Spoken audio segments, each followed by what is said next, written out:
Oke, assalamualaikum warahmatullahi wabarakatuh. Apa kabar teman-teman? Semoga teman-teman selalu dalam keadaan sehat dan tentunya baik-baik aja. Kembali lagi di channelnya SEO Official. Jadi di video kali ini ya teman-teman ya, ini adalah video cepat. Dalam artian video cepat itu dalam artian video yang saya buat secara spontan. Belum nggak ada persiapan yang sangat matang sebelumnya karena memang sangat spontan. Kenapa saya bikin video seperti ini? Yang pertama agar ingatan saya masih fresh, masih segar. Oke. Intinya di situ aja. Dan saya disclaimer juga di sini saya nggak ada ingin menjatuhkan apapun itu, pihak apapun, dan kalau bisa dijadikan untuk bahan evaluasi bersama gitu. Dan karena ini videonya juga saya buat secara spontan, walaupun secara spontan tapi tetap ada datanya nanti ya, tetap ya. Cuma karena spontan mungkin nanti dalam penyampaian saya mungkin ada sedikit kekeliruan atau kurang yang sedikit yang mungkin tidak enak gitu. Jadi saya mohon maaf untuk itu. Oke, jadi kasusnya adalah tentang pajak kendaraan sepeda motor ya.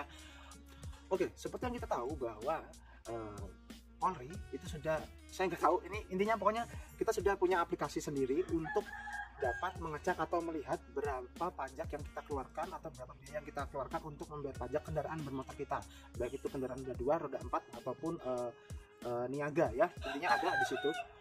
Nama aplikasinya ada, yaitu Sakpole, New Sakpole kalau sekarang, kalau yang dulu Sakpole ya untuk daerah Jawa Tengah.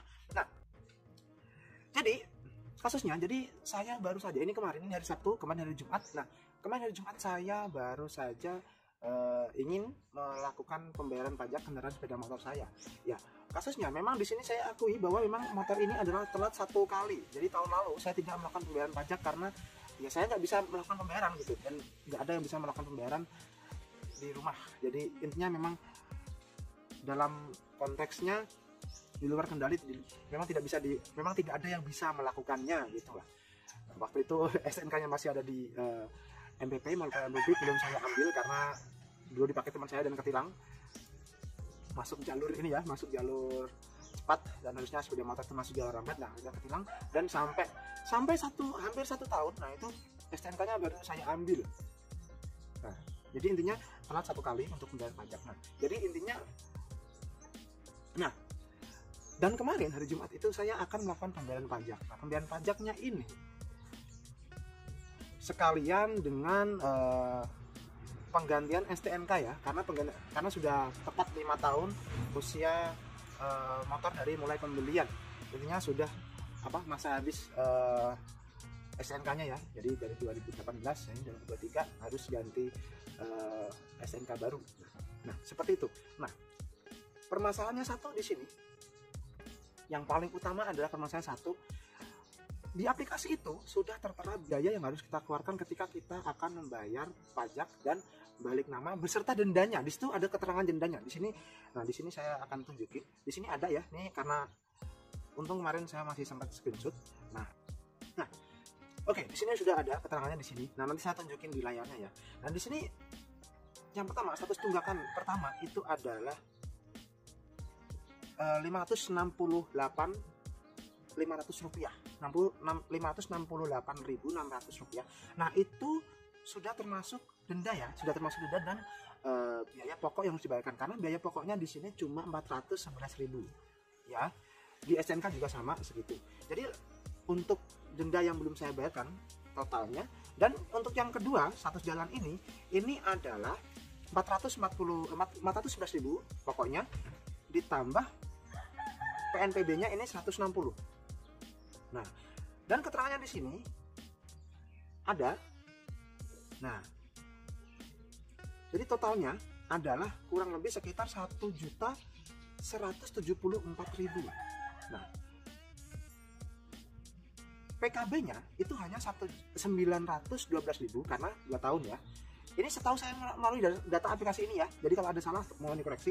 Dan ini SWDKLLJ-nya ini 102.000 ditambah PNBP-nya ini dendanya di sini ya, yang saya tahu di sini dendanya sekian, ada 160.000. Nah, jadi totalnya di sini sudah kelihatan bahwa 1.174.000. Nah, koreksi kalau saya salah ya, koreksi kalau saya salah. Ketika saya tanyakan di situ tentang aplikasi ini, yang pertama, pihak dari yang saya bilang bisa saya bilang oknum karena saya masih menghargai pihak kepolisian, terutama di bagian Satlantas ya. Pihak dari sananya itu mengatakan bahwa aplikasi ini tidak bisa jadi acuan pembayaran. Nah, kalau aplikasi ini bukan jadi acuan pembayaran, lantas acuan pembayarannya di mana? Itu yang pertama. Kedua, total yang saya bayar itu adalah untuk satu motor ini ya, karena yang satunya belum saya bayarkan, masih ada bulan depan ya. Yang satunya ini, yang motor satunya ini nggak nunggak sih, nggak nunggak karena rutin, memang rutin. Jadi yang satunya ini, satu motor ini saya membayar 1.600.000 kembali 25.000. Di sini sedangkan keterangannya di sini adalah 1.174.000 atau bisa dibilang ada biaya tambahan sebesar 400.000. Nah, 400.000-nya ini kemana dan untuk apa gitu. Jadi untuk video ini kalau memang ada yang mengetahui silahkan tulis di kolom komentar jawabannya seperti apa, dan kalau memang 400.000-nya itu memang nggak jelas kemana, ya ini untuk evaluasi bersama gitu. Jadi intinya di sini ada 400.000 yang saya tidak tahu arahnya kemana.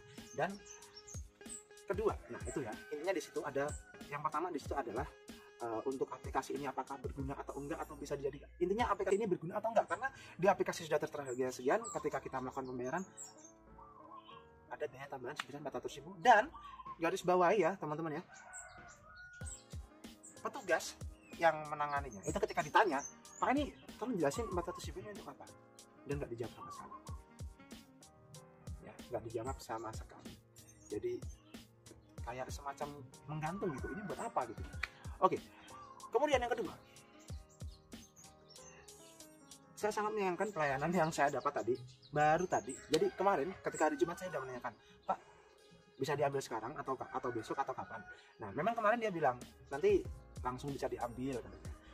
Tapi karena saya nggak bisa, jadi saya bilang sama, oh saya tadi nanti nggak bisa Pak, saya nggak bisa nunggu, saya tinggal aja. Kira-kira kapan bisa Pak? Dia bilang besok bisa. Kira-kira jam berapa? Jam sekian, jam 9 ya, sekitar jam 9. Nah kemudian saya nanya lagi ke dia, emang Bapak masuk besok? Dia bilang masuk. Nah di sini saya garis bawahi, tadi ketika saya datang kurang lebih jam 8:30, ternyata orangnya nggak ada. Kemudian saya tanyakan kepada beberapa yang bertugas di sana, yang piket mungkin ya, saya tanyakan, Pak ini orangnya yang apa, saya mau ngambil STNK nih, mana gitu katanya. Ternyata orangnya nggak masuk, dan STNK dan nomor plat saya itu nggak ada di situ gitu, dibawa sama orangnya, dibawa sama orang yang kemarin itu sama saya. Nah pertanyaan saya di situ, ini yang menangani saya siapa, anggota Polri atau bukan? Ya anggota Polri atau bukan? Dan hal itu membuat saya jadi ragu kemana uang 400.000 tadi gitu. Jadi kalau misalnya ada yang tahu gitu, tulis di kolom komentar aja. Nah dan ketika saya tanya, saya coba tanya sama orangnya, Pak nanti kalau saya tunggu, kalau memang orangnya nggak ada nih gitu kan, orangnya nggak ada, intinya kalau orangnya nggak ada bisa nggak saya ambil, dititipin kah atau apa gitu. Saya nanya ke salah satu orangnya yang di situ, dia bilang nggak tahu karena gini gitu. Bukan gitu, saya intinya bertanya kalau misalnya bapak yang ada urusan terus bapak nggak hadir, bisa diambil atau enggak gitu. Saya nanya sampai 3 kali itu, dan nggak tahu dia tuh paham atau enggak. Dan akhirnya dengan sedikit saya tegaskan di situ, akhirnya baru dia mengerti, dia bisa lihat, ya kalau dititipin bisa Mas katanya. Oh ya udah, kalau bisa dititipin ya udah, saya tunggu aja dulu, saya cari kontaknya orang yang kemarin itu, baru saya telepon. Nah ketika saya telepon, saya cuma meminta kepastian bahwa SNK saya mana gitu, kemudian intinya semuanya di mana, orangnya di mana gitu. Nah dia, yang saya nggak enakan di sini adalah dia ngebentak saya, padahal saya udah jelasin dari awal, jam 10 saya ada acara di rumah yang nggak bisa saya tinggal, makanya saya datang jam 8:30 kan begitu ya. Karena intinya saya datang jam 8:30 karena yang pertama dia waktu hari Jumatnya dia bilang bahwa dia besok masuk dan bisa diambil. Kemudian saya udah datang jam 9 dan dia ternyata nggak ada. Dan saya coba nanyain aja, saya tanya aja ke dia, tapi dia beliau itu ngomongnya begini, dia ngomong sama saya gini, kamu gak usah cerewet gini. Intinya dia membentak saya, dan kata-kata yang membuat saya ini, katanya dia, kamu gak usah cerewet gitu. Dan disitu saya juga menanyakan lagi bahwa cuma nggak bisa saya screenshot karena waktu itu dia langsung telepon. Saya sebenarnya sudah ngechat dia sih, itu habisnya berapa aja Pak dan untuk apa aja, cuma nggak dibalas, dan dia langsung telepon saya dan dia langsung bilang kepada saya itu masalah apa, jangan cerewet gitu. Oh, padahal di sini saya cuma nanya gitu, saya cuma nanya, dan saya waktu itu balik ketegasan ke dia bahwa seperti ini. Loh Pak, kalau di sini saya cerewet itu wajar. Karena apa? Saya itu pegang omongan orang, saya pegang omongan Anda gitu. Bapak kemarin bilang bahwa segini bisa, jam segini bisa, jam segini bisa. Bapak sendiri yang bilang, tapi ketika saya sampai di sini Bapak nggak ada, dan akhirnya saya harus nunggu. Sedangkan saya udah bilang di situ saya jam 10 ada urusan, dan urusannya nggak bisa saya tinggal. Gitu loh. Kecuali sekalian nggak bisa, kalau besok jangan Mas, hari Senin atau hari Selasa gitu kan lebih enak. Saya nggak menyempatkan diri ke sana dulu.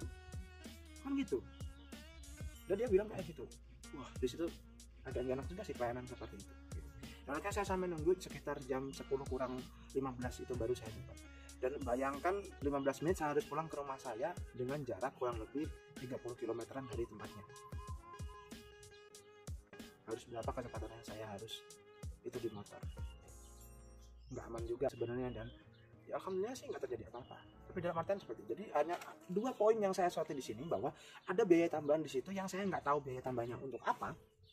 Yang kedua adalah seolah-olah pada lingkungan seperti itu, pada area kerja seperti itu, kayak seperti mereka itu